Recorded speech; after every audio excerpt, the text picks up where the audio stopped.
नमस्कार। आकाशवाणी से प्रस्तुत है समाचार प्रभात।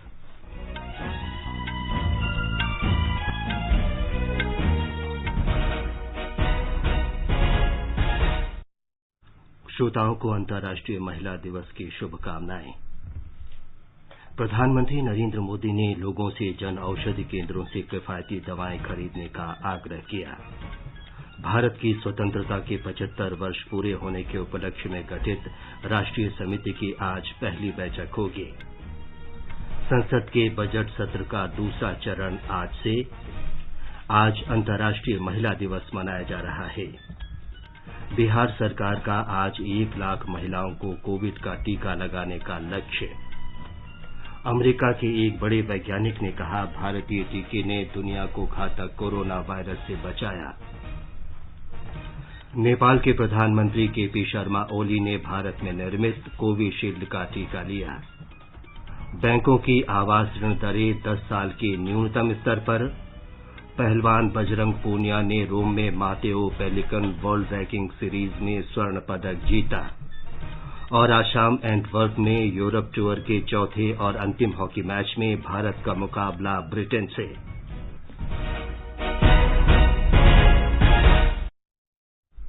समाचार प्रभात में रवि कपूर के साथ मैं विमलेंदु पांडे। कोविड महामारी के खिलाफ देश एकजुट होकर लड़ रहा है। आप भी हमारे साथ सुरक्षा और बचाव के 3 आसान एहतियाती उपायों का संकल्प लें। मास्क पहनें, 2 गज दूरी है जरूरी, सुरक्षित दूरी बनाए रखें और हाथ और मुंह साफ रखें। अब समाचार विस्तार से। प्रधानमंत्री नरेंद्र मोदी ने लोगों से जन औषधि केंद्र की दवाओं का उपयोग करने का आग्रह किया है।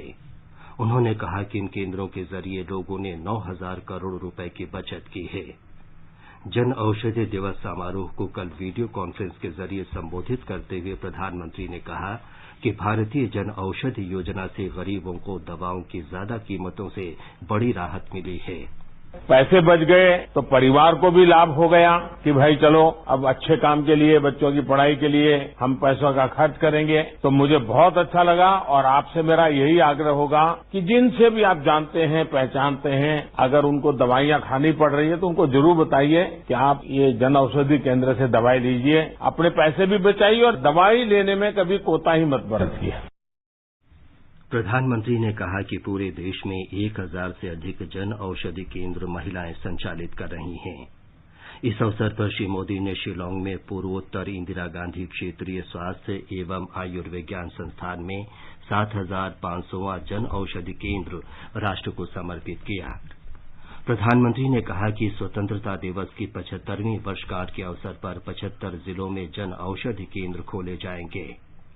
प्रधानमंत्री ने कहा कि भारत ने योग को अंतर्राष्ट्रीय स्तर पर पहचान दिलाई। उन्होंने कहा कि कोविड टीकाकरण के मामले में भारत न केवल अपनी बल्कि दूसरे देशों की भी सहायता कर रहा है। कोरोना काल में दुनिया ने भी भारत की दवाओं की शक्ति को अनुभव किया। यही स्थिति हमारी वैक्सीन इंडस्ट्री की थी। भारत के पास अनेक बीमारियों की वैक्सीन बनाने की क्षमता थी। हमने इंडस्ट्री को प्रोत्साहित किया और आज भारत में बने टीके हमारे बच्चों को बचाने के काम आ रहे हैं। साथियों, देश को आज अपने वैज्ञानिकों पर गर्व है कि हमारे पास मेड इन इंडिया वैक्सीन अपने लिए भी है और दुनिया की मदद करने के लिए भी है। स्वाधीनता की 75वीं वर्षगांठ मनाने के लिए गठित राष्ट्रीय समिति की पहली बैठक आज होगी। इसमें कार्यक्रम की तैयारियों के तौर तरीकों पर चर्चा की जाएगी। प्रधानमंत्री नरेंद्र मोदी की अध्यक्षता वाली 259 सदस्यीय समिति की बैठक वर्चुअल माध्यम से आयोजित होगी। इस समिति में कई केंद्रीय मंत्री, मुख्यमंत्री, राज्यपाल, भारतीय जनता पार्टी अध्यक्ष जेपी नड्डा, कांग्रेस की कार्यकारी अध्यक्ष सोनिया गांधी और अन्य राजनीतिक दलों के नेता शामिल हैं। हमारे संवाददाता ने बताया है कि पूर्व राष्ट्रपति प्रतिभा पाटिल, पूर्व प्रधानमंत्री एचडी देवेगौड़ा और डॉक्टर मनमोहन सिंह, मुख्य न्यायाधीश शरद अरविंद बोबडे तथा नोबेल पुरस्कार से सम्मानित अमर्त्य सेन और कैलाश सत्यार्थी भी समिति के सदस्य हैं। यह समिति स्वाधीनता की 75वीं वर्षगांठ के अवसर पर राष्ट्रीय और अंतर्राष्ट्रीय स्तर पर आयोजित किए जाने वाले कार्यक्रमों की तैयारी के लिए नीतिगत दिशा निर्देश देगी। इस समिति में समाज के सभी क्षेत्रों के विशिष्ट व्यक्ति और नागरिक जो कला, खेल और व्यापार जगत से संबंधित हैं, शामिल हैं। केंद्र सरकार ने इस 75वीं वर्षगांठ को अमृत महोत्सव के रूप में मनाने का फैसला किया है। स्वाधीनता के 75 वर्ष अगले साल 15 अगस्त को पूरे हो रहे हैं। इस संबंध में समारोहों का आयोजन 75 सप्ताह पहले इस महीने की 12 तारीख को आयोजित किए जा रहे हैं। इसी दिन महात्मा गांधी के नेतृत्व में किए गए ऐतिहासिक नमक सत्याग्रह की 91वीं वर्षगांठ भी है। दीपेंद्र कुमार, आकाशवाणी समाचार, दिल्ली। संसद के बजट सत्र का दूसरा चरण आज से शुरू होगा। कोविड महामारी के कारण राज्यसभा की बैठक सुबह 9 बजे से दोपहर बाद 2 बजे तक, जबकि लोकसभा की बैठक शाम 4 बजे से रात 9 बजे तक होगी। बजट सत्र का दूसरा चरण अगले महीने की 8 तारीख तक चलेगा। पहला चरण 29 जनवरी से शुरू हुआ था। राज्यसभा 12 फरवरी को और लोकसभा इसके अगले दिन स्थगित हो गए थे। आज अंतर्राष्ट्रीय महिला दिवस मनाया जा रहा है। विश्व में स्त्री पुरुष समानता, महिला उपलब्धियों और जीवन के प्रत्येक क्षेत्र में उनकी उपस्थिति को दर्शाने के लिए ये दिवस हर वर्ष 8 मार्च को आयोजित किया जाता है। इस वर्ष महिला दिवस का विषय है महिला नेतृत्व, कोविड काल में विश्व में समान भविष्य की प्राप्ति। भारतीय महिलाओं ने देश को हमेशा गौरवान्वित किया है और जल, थल तथा आकाश में अपनी अदम्य क्षमताओं को प्रदर्शित किया है। महिला सशक्तिकरण केंद्र सरकार के प्राथमिकताओं में से एक है और उनके बेहतर शिक्षा, स्वास्थ्य और उनके प्रति संवेदनशीलता को बढ़ाने के लिए कई योजनाएं चला रही है। बेटी बचाओ बेटी पढ़ाओ के माध्यम से बालिका लिंगानुपात में वृद्धि दर्ज की गई है। इसके अलावा यह बालिकाओं की सुरक्षा, शिक्षा और उनकी भागीदारी सुनिश्चित करने का भी काम कर रहा है। वहीं मुस्लिम महिला विवाह अधिकार संरक्षण अधिनियम 2019 के कारण एक साथ 3 तलाक देने की प्रथा समाप्त हुई है। इस अधिनियम के कारण मुस्लिम महिलाओं में सुरक्षा की भावना पैदा हुई है। प्रधानमंत्री उज्ज्वला योजना के माध्यम से महिलाओं को मुफ्त रसोई गैस उपलब्ध कराई जा रही है। इससे महिलाओं के स्वास्थ्य के साथ साथ ईंधन जुटाने में हो रही परेशानी को भी दूर किया गया है। देश भर में 35 राज्यों और केंद्र शासित प्रदेशों में 700 से अधिक वन स्टॉप सेंटर चालू हो गए हैं, जहां हिंसा से पीड़ित महिलाओं को हर तरह की मदद एक ही छत के नीचे उपलब्ध कराया जा रहा है। लोक सेवा प्रसारक आकाशवाणी अपने विभिन्न कार्यक्रमों के माध्यम से महिलाओं से संबंधित समस्याओं को लोगों के बीच ला रहा है। इसके अलावा महिलाओं के सशक्तिकरण के लिए रेडियो के माध्यम से उन्हें अपने विचार व्यक्त करने का अवसर भी दे रहा है। आकाशवाणी समाचार के लिए दिल्ली से मैं Suparna Saikia. This International Women's Day, AIR News brings you a special 15-minute program, Women on the Move, highlighting the achievements of women in a diverse range of fields. Tune into the spotlight on FM Gold 100.1 MHz at 9:15 p.m. on 8th of March to listen to this program, highlighting the grit, determination and success of Indian women.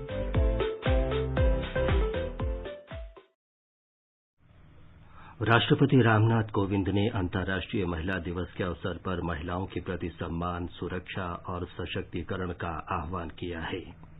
उन्होंने सभी से महिलाओं की प्रगति में बाधक बन रहे कुरीतियों को समाप्त करने का संकल्प लेने का आग्रह किया। राष्ट्रपति ने अंतर्राष्ट्रीय महिला दिवस की पूर्व संध्या पर अपने संदेश में कहा कि महिलाएं हमारे परिवार, समाज और राष्ट्र के लिए एक प्रेरणा हैं और वे सामाजिक संरचना का आवश्यक आधार हैं। श्री कोविंद ने कहा कि भारत में महिलाओं ने जीवन के हर क्षेत्र में अपनी विशिष्ट पहचान बनाई है और राष्ट्र की प्रगति में महत्वपूर्ण योगदान दिया है। उन्होंने कहा कि अभी भारत में महिलाओं की सामाजिक आर्थिक स्थिति को और बेहतर बनाने के लिए बहुत कुछ किया जाना बाकी है। राष्ट्रपति कोविंद ने कहा कि हम सभी को महिलाओं की सुरक्षा, शिक्षा और स्वतंत्रता के लिए अथक परिश्रम करना होगा। ऐसा करने से ही हम महिलाओं, विशेषकर हमारी बेटियों के लिए अधिक सक्रिय, सक्षम और सशक्त बनने का मार्ग प्रशस्त कर पाएंगे। उन्होंने इस अवसर पर सभी महिलाओं को बधाई और शुभकामनाएं दी। समाचार कक्ष से रत्ना पांडे। कपड़ा मंत्री स्मृति ईरानी ने कहा है कि भारत अगले 2 वर्षों में रेशम उत्पादन में पूरी तरह से आत्मनिर्भर हो जाएगा। श्रीमती ईरानी कल नई दिल्ली में कृषि, रेशम उत्पादन तथा थाई रीलिंग उन्मूलन पर राष्ट्रीय स्तर के एक कार्यक्रम को संबोधित कर रही थीं। उन्होंने कहा कि देश में कच्चे रेशम का उत्पादन पिछले 6 वर्ष में 35% बढ़ा है।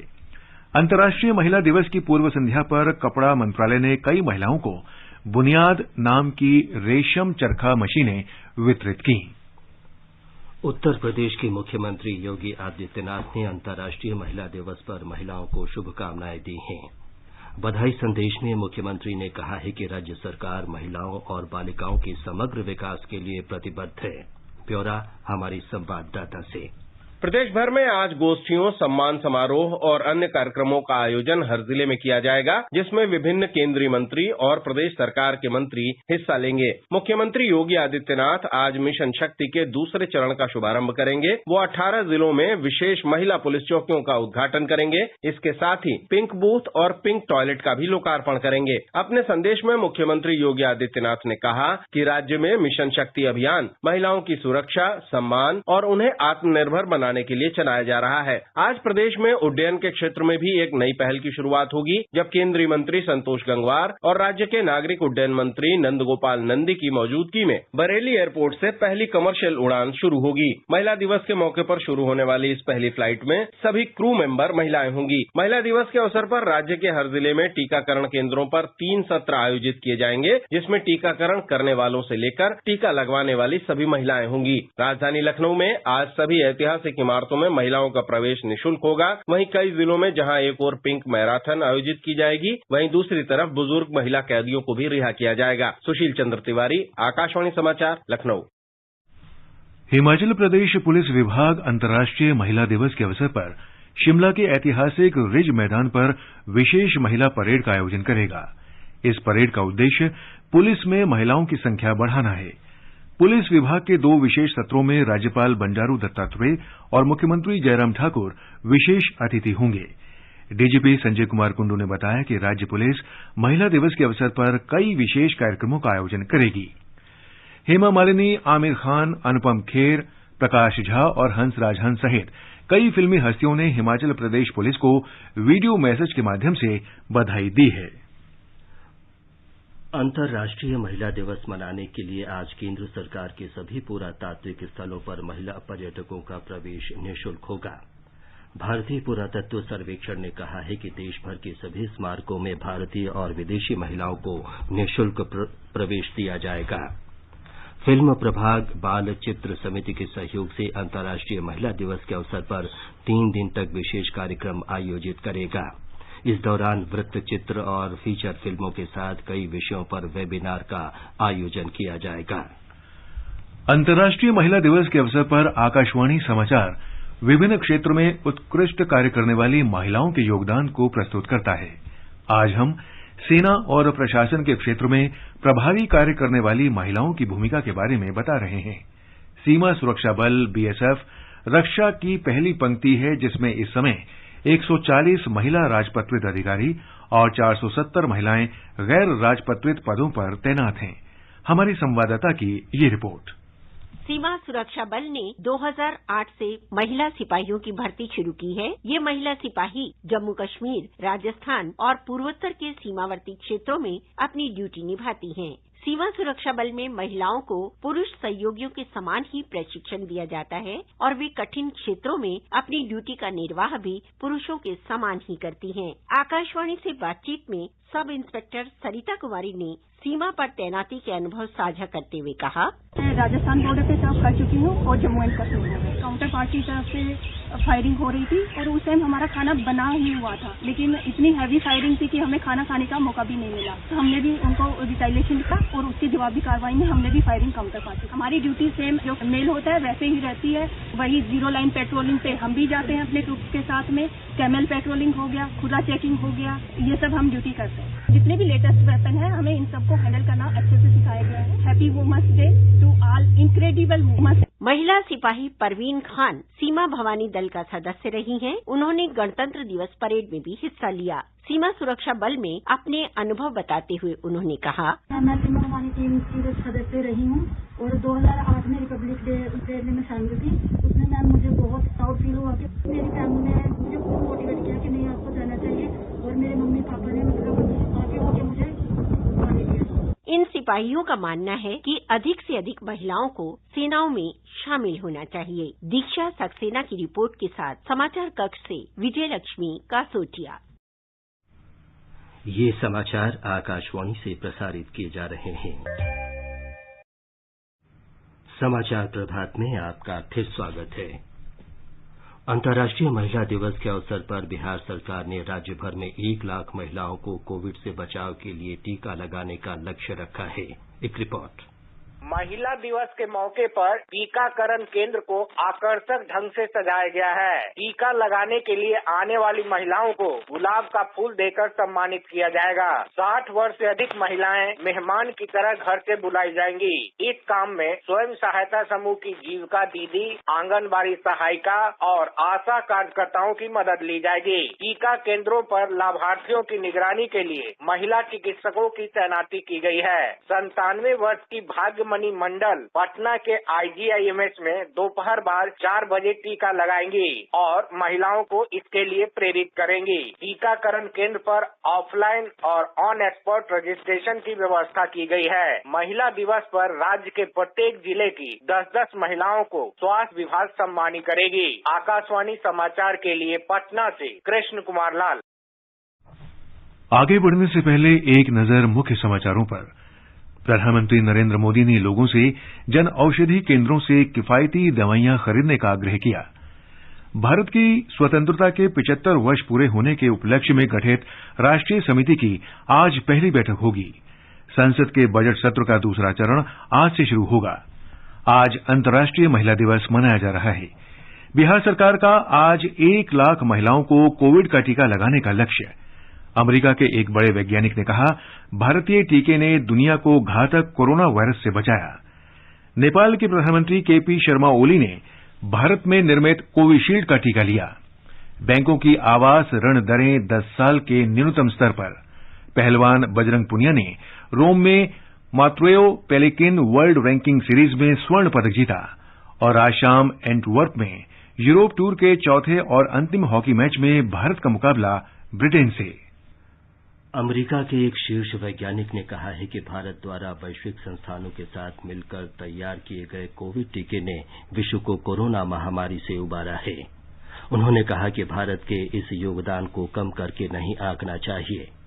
ह्यूस्टन के बायलोर कॉलेज ऑफ मेडिसिन में national school of tropical medicine के विभागाध्यक्ष डॉ पीटर हॉटिस ने एक वेबिनार में कहा कि विश्व में कोरोना वायरस को रोकने में भारत का कोविड टीका बहुत महत्वपूर्ण है। अंतर्राष्ट्रीय स्तर के वैज्ञानिक डॉ हॉटिस ने कहा कि इस वैश्विक महामारी से निपटने में भारत के बड़े योगदान के बारे में विश्व को सही जानकारी नहीं मिल पा रही है।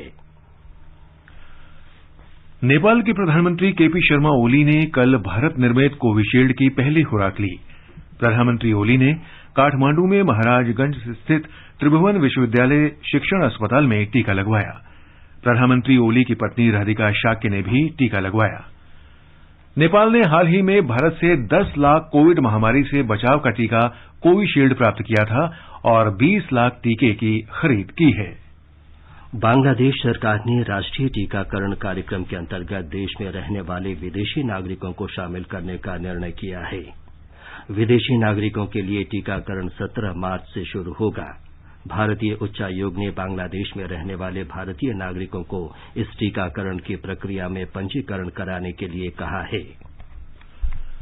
घर खरीदने वालों के लिए एक अच्छी खबर है कि आवास ऋण की ब्याज दरों में काफी गिरावट आई है, क्योंकि पिछले कुछ दिनों में कई प्रमुख बैंकों ने अपनी कर्ज की दरें घटा दी हैं। भारतीय स्टेट बैंक, HDFC, ICICI और कोटक महिंद्रा जैसे बैंकों ने अपनी ऋण दरों को 10 साल के निचले स्तर पर पहुंचा दिया है। बैंकों ने कहा है कि ऋण दरों में कटौती अभी 31 मार्च तक वैध रहेगी। आवास ऋण की प्रोसेसिंग फीस पर छूट भी दी जा रही है। आकाशवाणी समाचार सेवा प्रभाग ने अंतर्राष्ट्रीय महिला दिवस के अवसर पर महिलाओं के मुद्दों, उल्लेखनीय कार्य करने वाली महिलाओं से विशेष बातचीत अपने बुलेटिनों और वार्ता के कार्यक्रमों में शामिल किया है। आज वर्ल्ड न्यूज कार्यक्रम में वैश्विक स्तर पर अपनी पहचान बनाने वाली भारतीय महिलाओं पर विशेष प्रस्तुति प्रसारित की जाएगी। भारत ने 2 करोड़ से अधिक कोविड टीके लगाकर टीकाकरण अभियान में महत्वपूर्ण कीर्तिमान स्थापित किया है। बीते एक दिन में 14,24,000 लोगों को टीके लगाए जाने के साथ ही देश में अब तक 2,09,22,000 लोगों का टीकाकरण किया जा चुका है। मध्य प्रदेश के इंदौर, भोपाल, बुरहानपुर, जबलपुर, रीवा, उज्जैन, ग्वालियर और छिंदवाड़ा में कोविड के मामले तेजी से बढ़ रहे हैं। मुख्यमंत्री शिवराज सिंह चौहान ने रविवार को राज्य में कोविड महामारी रोकथाम के लिए किए जा रहे प्रयास और टीकाकरण की समीक्षा की। एक रिपोर्ट। पिछले 7 दिनों में इंदौर में 1103, भोपाल में 573, जबलपुर में 134, छिंदवाड़ा में 93, उज्जैन में 91, बैतुल और बुरहानपुर में 67 पॉजिटिव प्रकरण दर्ज हुए हैं। मुख्यमंत्री शिवराज सिंह चौहान ने कोरोना की समीक्षा बैठक में इन जिलों के कलेक्टर और क्राइसिस मैनेजमेंट ग्रुप को सतर्कता बरतने के निर्देश दिए हैं। अपर मुख्य सचिव स्वास्थ्य मोहम्मद सुलेमान ने बताया कि लगभग 9 लाख व्यक्तियों को टीके की पहली खुराक दी जा चुकी है। मध्य प्रदेश टीकाकरण में देश में दूसरे स्थान पर है। पूजा पीवर्धन, आकाशवाणी समाचार, भोपाल। प्रधानमंत्री कल नई दिल्ली में लोक कल्याण मार्ग पर श्रीमद् भगवद गीता के श्लोकों पर पांडुलिपि और टीका संहिता के 11 संस्करणों का विमोचन करेंगे। इसे 21 विद्वानों द्वारा तैयार किया गया है। जम्मू कश्मीर के उपराज्यपाल मनोज सिन्हा और डॉक्टर कर्ण सिंह भी इस अवसर पर उपस्थित रहेंगे। डॉक्टर कर्ण सिंह जम्मू कश्मीर के धर्मार्थ ट्रस्ट के अध्यक्ष ट्रस्टी हैं। प्रधानमंत्री नरेंद्र मोदी कल वीडियो कॉन्फ्रेंस के जरिए भारत और बांग्लादेश के बीच मैत्री सेतु का उद्घाटन करेंगे। हमारे संवाददाता ने बताया है कि ये मैत्री सेतु फेनी नदी पर बनाया गया है, जो त्रिपुरा राज्य और बांग्लादेश में भारतीय सीमा के बीच बहती है। यूरोपीय हॉकी श्रृंखला के चौथे और अंतिम मैच में आज बेल्जियम के एंटवर्प में भारतीय टीम का मुकाबला ब्रिटेन से होगा। इससे पहले तीसरे मैच में दोनों टीमों के बीच मुकाबला 1-1 से ड्रॉ रहा था। भारतीय पहलवान बजरंग पूनिया रोम में मातेओ पेलिकॉन रैंकिंग कुश्ती सीरीज में स्वर्ण पदक जीत लिए हैं। 65 किलोग्राम वर्ग के फाइनल में पूनिया ने मंगोलिया के पहलवान तुल्गातोमुर ओर्ची को पराजित किया। इस प्रतियोगिता में बजरंग का ये लगातार दूसरा स्वर्ण पदक है। पश्चिम बंगाल में विधानसभा चुनाव प्रचार जोर पकड़ रहा है। भारतीय जनता पार्टी और तृणमूल कांग्रेस ने राज्य के उत्तरी और दक्षिणी हिस्से में एक ही दिन जनसभाएं और रैलियां की। असम में विधानसभा चुनाव के पहले चरण में नामांकन पत्र दाखिल करने के लिए अब केवल 2 दिन शेष हैं। पहले चरण में 12 जिलों की 47 सीटों पर 27 मार्च को मतदान होगा। केरल में विभिन्न मोर्चों के बीच उम्मीदवारों के चयन के लिए विचार विमर्श अंतिम चरण में है। वाम लोकतांत्रिक मोर्चे एलडीएफ में सीटों के बंटवारे पर आम सहमति बन गई है। भारतीय जनता पार्टी के उम्मीदवारों की संभावित सूची को आज अंतिम रूप दिया जाएगा। ये समाचार हमारी वेबसाइट newsonair.com/hindi पर भी उपलब्ध हैं। और अभी बताएं कि आज के समाचार पत्रों में क्या खास है। विमलेंदु, प्रधानमंत्री नरेंद्र मोदी की कल पश्चिम बंगाल में चुनावी रैली अखबारों की बड़ी खबर है। हिन्दुस्तान की सुर्खी है, बंगाल के रण में मोदी ममता का शक्ति प्रदर्शन। राजस्थान पत्रिका की टिप्पणी है, बंगाल का सियासी खेला शुरू। अमर उजाला कहता है, चुनावी माहौल में संसद का बजट सत्र का दूसरा चरण आज से। वित्त विधेयक और अनुदान मामलों को पारित कराने पर सरकार की नजर। सत्र की कार्रवाई पर दिखेगा सियासी असर। कल से बुजुर्ग सांसदों को टीका। राज्यसभा के 62% तो लोकसभा के 36% सांसदों की आयु 60 वर्ष से अधिक। संसद भवन में ही कोविड टीकाकरण केंद्र। जनसत्ता की अहम खबर है, लगातार दूसरे दिन कोरोना के 18,000 से ज्यादा नए मरीज। 6 राज्यों में कोरोना के ज्यादा मामले सामने आ रहे हैं। दैनिक ट्रिब्यून लिखता है, लगातार 5वें दिन बढ़े उपचाराधीन मरीज। पिछले 24 घंटों में संक्रमण से 100 लोगों की मौत। हरिभूमि ने सरकार की स्क्रैपिंग पॉलिसी को शीर्षक दिया है, पुरानी कार को करें कबाड़, नई खरीदने पर 5% की छूट। केंद्रीय परिवहन मंत्री नितिन गडकरी ने किया ऐलान। आज महिला दिवस पर अखबारों ने विशेष परिशिष्ट प्रकाशित किए हैं। दैनिक भास्कर सर्वेक्षण के हवाले से कहता है, नारी के मन की 2 बातें, समानता और सम्मान पर 90% से ज्यादा लोग एकमत। दूसरी ओर नवभारत टाइम्स एक सर्वेक्षण के हवाले से लिखता है, 29% महिलाओं ने कहा पब्लिक प्लेस पर होती है छेड़छाड़। 75% केस में पीड़ित नहीं करते शिकायत। पुलिस का रवैया बदलना जरूरी। राजस्थान पत्रिका विशेष संपादकीय में लिखता है, घर में कन्या या पुत्री का होना भी विचार और भावनाओं को प्रभावित करता है। अंत में मुख्य समाचार एक बार फिर। प्रधानमंत्री नरेंद्र मोदी ने लोगों से जन औषधि केंद्रों से किफायती दवाएं खरीदने का आग्रह किया। भारत की स्वतंत्रता के 75 वर्ष पूरे होने के उपलक्ष्य में गठित राष्ट्रीय समिति की आज पहली बैठक होगी। संसद के बजट सत्र का दूसरा चरण आज से शुरू होगा। आज अंतर्राष्ट्रीय महिला दिवस मनाया जा रहा है।